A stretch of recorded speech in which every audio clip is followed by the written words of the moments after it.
चाहे वो JMM, Congress, RJD मुसलमानों को डराती है कि ये जीत जाएगा, बीजेपी आ जाएगी। सिर्फ वोट की राजनीति करते हैं मेरे साथ, हमको वोट बैंक समझे हुए हैं। आप जब भारतीय जनता पार्टी से गठबंधन करते हैं तब आप नहीं डराते हैं, और आजसू ने गठबंधन कर लिया तो हम बीजेपी के बी टीम हो गए, और आप बीजेपी के बी टीम नहीं, आप दूध के धुले हुए हैं। मुसलमानों से यही कह रहा हूँ कि हेमंत सरकार आई है, जिस वादे के तहत आई वो वादा उन्होंने पूरा नहीं किया। डुमरी उपचुनाव में सारे राजनीतिक पार्टियां हर तरीके का दांव पेच अपना रही है। खास करके मुस्लिम मतदाताओं को रिझाने के लिए कोई भी कोर कसर किसी भी दल के द्वारा छोड़ा नहीं जा रहा है।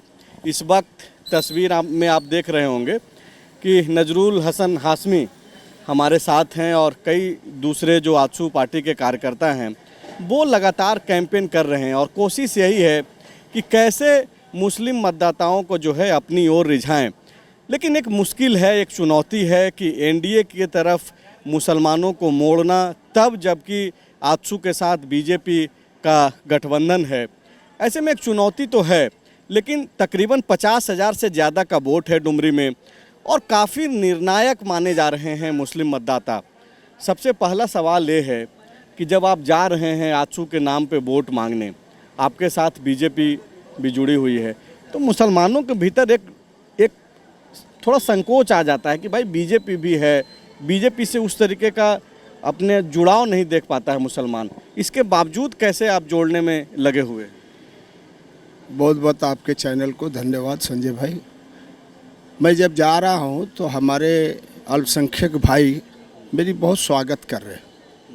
सबसे बड़ी बात यह है कि ये जो अफवाहें हैं कि मुसलमान संकोच कर रहे हैं जुड़ने में, लेकिन मैं आपको एक बात बता रहा हूँ कि जो सरकार अभी हेमंत की जो सरकार है, इन्होंने मुसलमानों के लिए, अल्पसंख्यकों के लिए क्या किया अभी तक?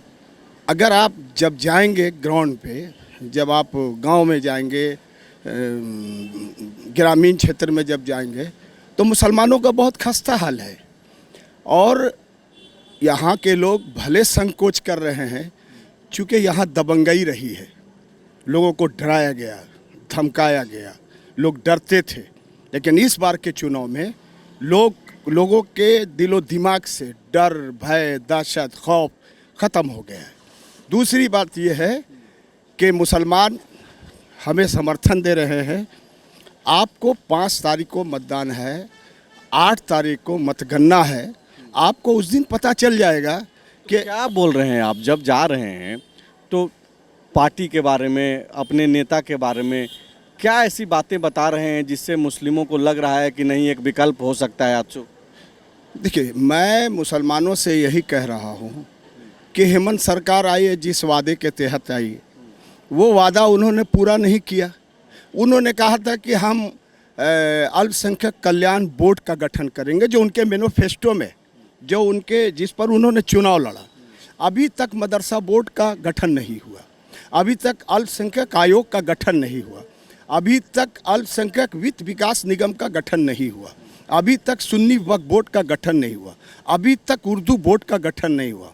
और इन्होंने हज हाउस तो रघुवर दास के ज़माने में बन गया, बहुत आलीशान बना, लेकिन इस बार बराबर रघुवर दास के ज़माने में या एनडीए सरकार के ज़माने में लोग हज करने के लिए रांची से ही मक्का मदीना गए, जो मुसलमानों का वो पवित्र स्थल है, पाक जगह है, और उसको हम लोग सबसे ज़्यादा ईमान का एक पहलू मानते हैं। इस बार जबकि इरफान अंसारी साहब को अध्यक्ष बनाया गया हज कमेटी का, लेकिन यहाँ से जितने हुज्जाज हैं, जितने हाजी हैं, हमको ये साबित कर दें कि काठो यहाँ से इन्होंने भेजा है, सबको कलकत्ता से, दिल्ली से भेजा गया। क्यों? आखिर हमारे साथ सौतेला व्यवहार क्यों? सिर्फ वोट की राजनीति करते हैं मेरे साथ, हमको वोट बैंक समझे हुए हैं। अब हमारा बताइए ना, इस यहाँ पर प्रखंड में, नावाटी प्रखंड में कोई मंत्री का या विधायक का प्रतिनिधि है, या यहाँ पर कोई प्रखंड अध्यक्ष है जेएमएम का, ज़िला में कोई मुसलमान ज़िला अध्यक्ष है? क्यों? कारण क्या है? ये तो बताना पड़ेगा झारखंड मुक्ति मोर्चा को। दूसरी बात यह है कि आप देखें, 7 जनवरी 1857 में शेख भिखारी को अंग्रेज़ों ने गिरफ्तार किया, चुट्टू पालू के उस घाटी में ले जाकर बरगद के पेड़ पे उनको लटका दिया गया। मैं कहता हूं कि अगर झारखंड मुक्ति मोर्चा या कांग्रेस या आरजेडी जो I.D.A. गठबंधन जो है, इंडिया महागठबंधन, अगर मुसलमानों की हितैषी है तो शेख भिखारी के नाम से कोई कॉलेज क्यों नहीं बनाया अभी तक? शेख भिखारी के नाम से कोई हाई स्कूल क्यों नहीं बनाया?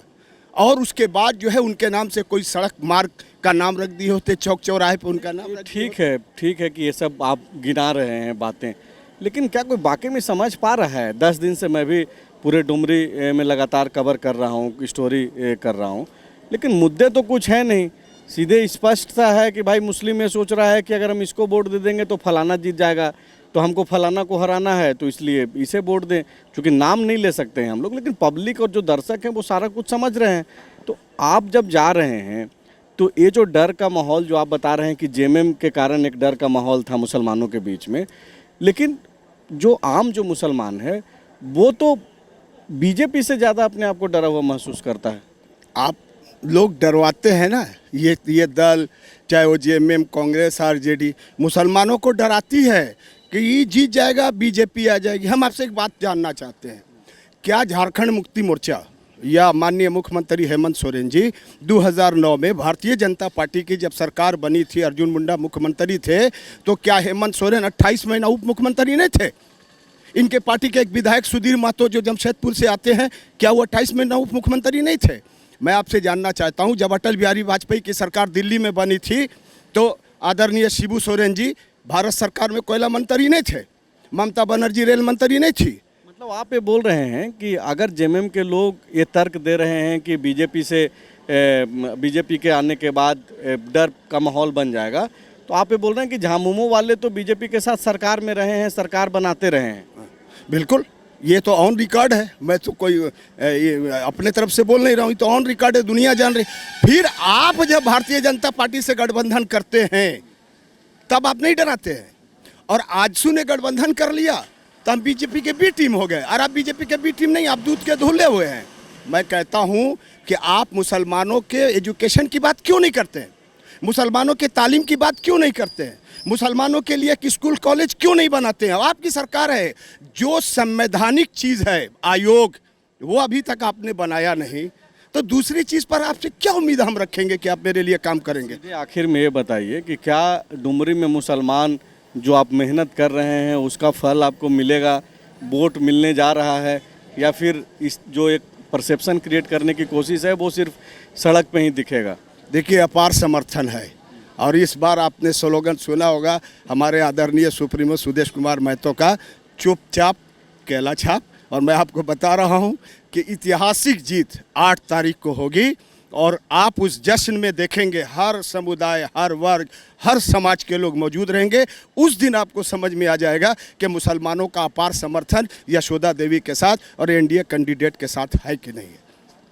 तो ये मुस्लिम वोटरों पे जो है तीनों तरफ से प्रेशर है, चाहे वो AIMIM जो कि ओवैसी की पार्टी है, दूसरा इंडिया अलायंस जो कि झामुमो के तरफ से उम्मीदवार दिया गया है, मंत्री हैं बेबी देवी, और तीसरा आजसू जो कि एनडीए का सहयोगी है।